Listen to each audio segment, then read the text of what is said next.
नहीं है, सर्वमान्य नेता नहीं है इस समय। और कांग्रेस जी में अशोक गहलोत के अलावा राजस्थान में कोई सर्वमान्य नेता नहीं है। आला कमान या केंद्रीय नेता तो इनको सपोर्ट करेंगे, जैसे मोदी जी को राजस्थान के नेता बीजेपी में सपोर्ट करेंगे। अब जो सबसे बड़ा सवाल आएगा टिकटिंग का आएगा। ये सब बेकार बात है, कोई व्यभिचारी है, भ्रष्ट नेताओं में आप अगर जनरल चर्चा करोगे तो क्या हाल है आज की नेतागिरी का आपको पता है, सबको पता है। इसलिए दिल खोल के बात करनी चाहिए, छुपाना नहीं चाहिए, झूठ बोलने से डरना, डर के झूठ बोलो, सच नहीं बोलो अलग बात। मैं कह रहा हूं टिकटिंग लेकर आपके जो चुनाव होगा टिकट के ऊपर होगा। भारतीय जनता पार्टी का या कांग्रेस का जिसका अच्छा टिकट दिया जाएगा उसको जनता चुनने का प्रयास करेगी, आम जनता की बात बता रहा हूँ। इसलिए कोई कहे साहब कांग्रेस जा रही है, बीजेपी आ रही है, या कांग्रेस की सरकार बन रही है बीजेपी की नहीं, ये सब मैं बेईमानी मानता हूँ। आप ये मान के चलिएगा बीजेपी के पास भी अच्छे टिकट नहीं है इस समय, और कांग्रेस भी जो आप अभी आ रहे थे टिकट नहीं मिलेगा गुड़ा साहब को, देखिए काफी दिन से खबरें चल रही हैं कि राजस्थान में कर्नाटक मॉडल पे चुनाव होगा और कितने लोगों की टिकटें काटी जाएंगी। डाउट हो सकता जी है इनको शक हुआ हो कि भाई मेरी टिकट कट सकती है, तो इसलिए उन्होंने ऐसा कदम उठाया हो। रही बात लाल डायरी की, देखिए लाल काली डायरी अगर आपके पास में मैं कह रहा हूँ थी तो इतने दिन क्यों छुपा के रखी, और वहां से आप छीन के लाए तो केंद्र सरकार ने क्यों कार्रवाई केंद्रीय एजेंसियों ने नहीं की, और आप क्यों नहीं अभी भी केंद्रीय लेकिन एजेंसियों के पास सबमिट कर रहे हो। लेकिन और दूसरा लेकिन जो सबसे बड़ा लेकिन प्रश्न, जी जी जी, मैंने मैंने जो सवाल, जी वरुण जी, आप मौजूदा समय आप में पूछे जब आप अशोक पूछे। गहलोत साहब महंगाई राहत कैंप और तमाम चीजें, जी जी, मैं ये कह रहा हूँ मौजूदा समय में अशोक गहलोत साहब जब ये महंगाई राहत कैंप और तमाम चीजों को लेकर कवायद कर रहे हैं, ऐसे समय में कितना नुकसान पहुंचाएगा? क्योंकि भ्रष्टाचार को लेकर पायलट साहब ने जितनी मुखरता से, या यूं कहें कि जिस तरीके से इस मुद्दे को मौजूदा राजस्थान की राजनीति का एक केंद्रीय बिंदु बना दिया था, सचिन पायलट भले शांत हो गए हो लेकिन बीजेपी ने उसे बड़ा एग्रेसिवली कैच किया और वो मैंने परसेप्शन और त्यागी, मजबूत हो रहा है। अब देखिए किसने कार्रवाई नहीं की, किसने कार्रवाई की, ये तमाम चीजें चुनावों में शायद उतना असर न डाल पाए, बल्कि भ्रष्टाचार को लेकर जो एक माहौल बन रहा है, वो माहौल कहीं वो महंगाई राहत कैंप का जो एक दूसरा एक काउंटर नैरेटिव है उसको ओवरकम ना कर ले। नहीं नहीं त्यागी जी, ये चीजें मैंने कहा आम जनता को इस चीज से कोई मतलब नहीं है। नेताओं के द्वंद्व से, इनकी लड़ाई से पब्लिक जानती है सारे नेता किस प्रकार के हैं। अब ये बीजेपी तो कोई दूध की धुली नहीं, जनता देख रही है अजीत पवार को कैसे लिया, और दूसरे भ्रष्टाचारियों को जनता इतनी पागल भी नहीं है आजकल, जैसा आज के जी भारतीय जनता पार्टी की मोदी सेंट्रिक पार्टी समझ रही है, इतना कोई पागल नहीं होता। सबको पता है आप रोटी रोजगार महंगाई और इन चीजों से इश्यूज की बात नहीं करते हो। जब जनता के पास आप जाओगे साहब कहोगे लाल डायरी थी, लाल डायरी थी, मुझे वोट दो, ऐसे थोड़ी कोई वोट मिलेगा। जनता पूछेगा मेरे को नौकरी क्यों नहीं मिली, मैं महंगाई में आपने क्यों नहीं हमारी हेल्प की, कम से कम राजस्थान सरकार हेल्प तो कर रही है, किसी प्रकार से कर रही है। मैं कह रहा हूँ जी अभी 750 सब्सिडी आती थी, कुछ लोग बीजेपी माइंडेड या जनरल लोग भी कहने लगे साहब 562 की सब्सिडी आ रही। अरे भाई 562 की सहायता तो मिल रही है। चिरंजीवी योजना 25 लाख का इलाज आपका फ्री हो रहा है, मैंने खुद नहीं कराया, नहीं करा था तो मैं कोई आज की भारतीय जनता पार्टी जैसा तो आदमी है नहीं। हमारे डेमोक्रेटिक फ्रंट है, हम फोरम है, हम खुल के क्रिटिसिज्म भी कर सकते हैं। मैंने खुद ने अनुभव लिया इसलिए कह रहा हूँ, शानदार योजना चिरंजीवी योजना 25 लाख तक, बहुतों को उसमें हेल्प हो रही है। और सबसे ज्यादा हेल्प किनको हो रही है, जो लोअर क्लास, जो मजदूर या कोई श्रमिक है उसको बहुत हेल्प हो रही है। मेरे यहाँ कोई काम करने आता है वो बताते हैं भाई साहब पैर को ऑपरेशन करा लियो, मान तो पीसा ही कौन ला के यार इतना आराम हो गया। ये चीजें देखिए, बीजेपी चाहे कितना ही क्रिटिसाइज करे, कितना ही करे, जितनी हेल्प इस समय मिली है इस महंगाई के, जहां तक नौकरियों का प्रश्न है, देखिए केंद्र सरकार की एक नीति है जिसमें पूरे देश को निजीकरण निजीकरण निजीकरण करे जा रहे हैं। अभी केजरीवाल जी की बात ये कर रहे थे, केजरीवाल ने कम से कम राहत तो दी थी जब भी चुनाव जीता ना भाई दिल्ली में, राहत नहीं देता क्यों जीतता? कांग्रेस को भी हराया, बीजेपी को भी, आपकी तो केंद्र में सरकार थी, भाग्यशाली थे, कैसे जीता?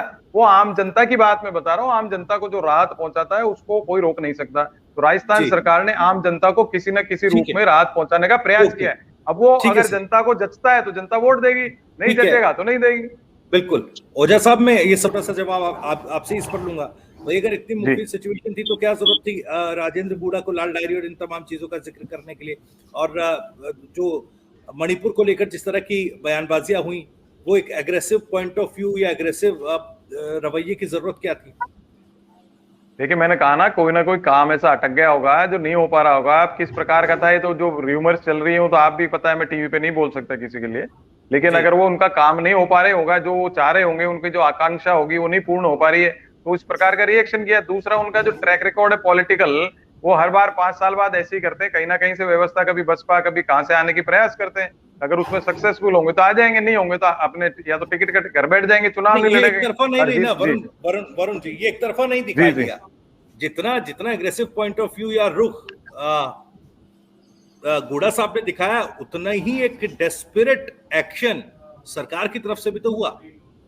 नहीं, वो तो होना थी साहब। देखिए, अब प्रभारी बदल गए, मैं उस पॉइंट पे ही आ रहा था। जी कांग्रेस में जो एक प्रॉब्लम आई, मैंने कई बार, आपने डिबेट सुनी होगी पिछले साल, 2 साल, 3 साल में, मैंने ही कहा कांग्रेस के सेंट्रल सिस्टम को दुरुस्त करने की आवश्यकता थी कि भाई आप गैर कांग्रेस पृष्ठभूमि के लोगों को आप तरजीह देते हो कांग्रेस में, उनको आज भी कुछ ऐसा चल रहा है, अभी कुछ परसेंटेज उनको आप जी इंपॉर्टेंस देते हो, फिर ऐसे एपिसोड का सामना कांग्रेस को, ऐसी स्थिति का सामना करना पड़ता है।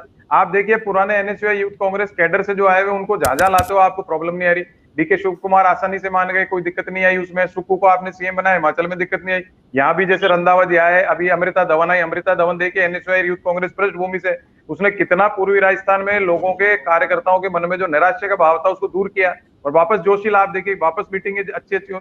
तो देखिए, जो संगठन से कैडर से आदमी आता है उसको पता होता है आदमी की, दूसरे कार्यकर्ता की मन की फीलिंग्स को, तो वो उस हिसाब से उस अनुरूप काम करता है। अभी मैं रोज देख रहा हूँ, अपन सहमत हो नहीं हो अलग बात है, रोज कोई ना कोई एक बोर्ड की क्रॉस सेक्शन ऑफ सोसाइटी के नाम से नया नया बोर्ड की घोषणा अशोक गहलोत साहब कर रहे हैं। तो कोई सोशल इंजीनियरिंग का प्लान उनके दिमाग में होगा, कोई ना कोई तो होगा ही। नहीं तो बीजेपी जी इतनी परेशान क्यों है?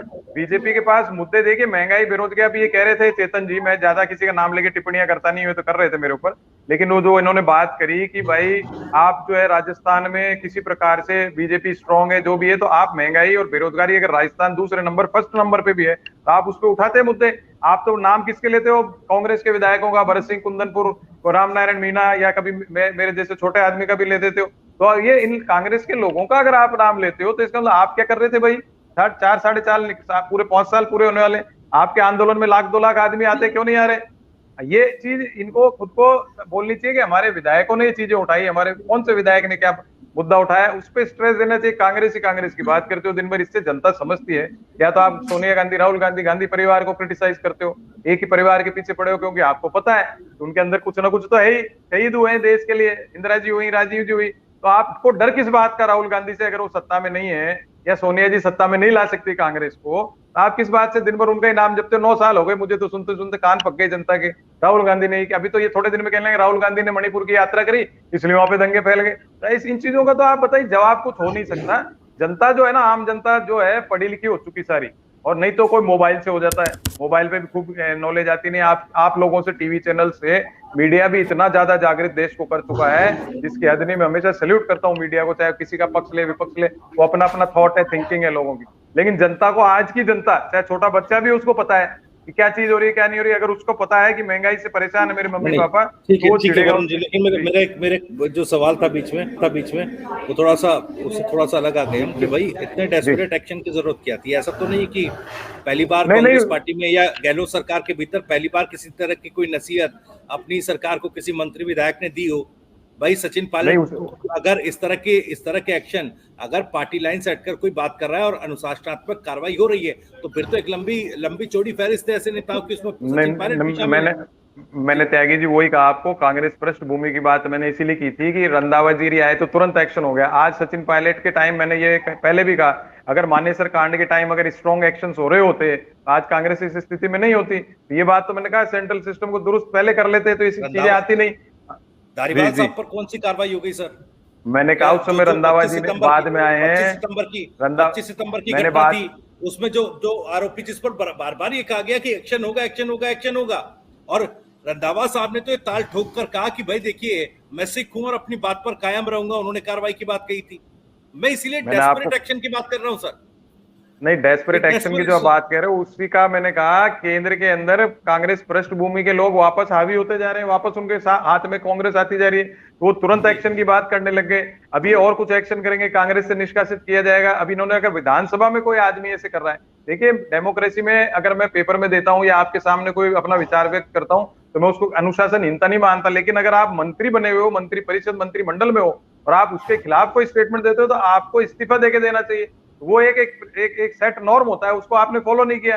विधानसभा में जाकर के आप कांग्रेस पार्टी की छिछालेदारी करना चाह रहे हो सेशन के अंदर, वो तो नेचुरली उनको बाहर होना, तो कोई भी होता गहलोत साहब ने तो सिर्फ सॉरी मैडम कहकर काम चला लिया था सर।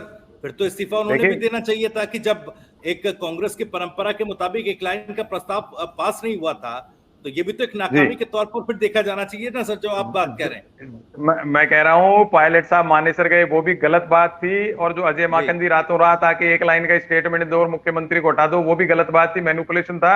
दो और फिर वो विधायकों की अलग मीटिंग हुई, जो भी गलत था। तीनों एक्शन गलत है। सेंट्रल सिस्टम स्ट्रांग होता तो ऐसे एक्शन ही नहीं होते, होते ही तुरंत कार्रवाई करते, तो ऐसा नहीं हो।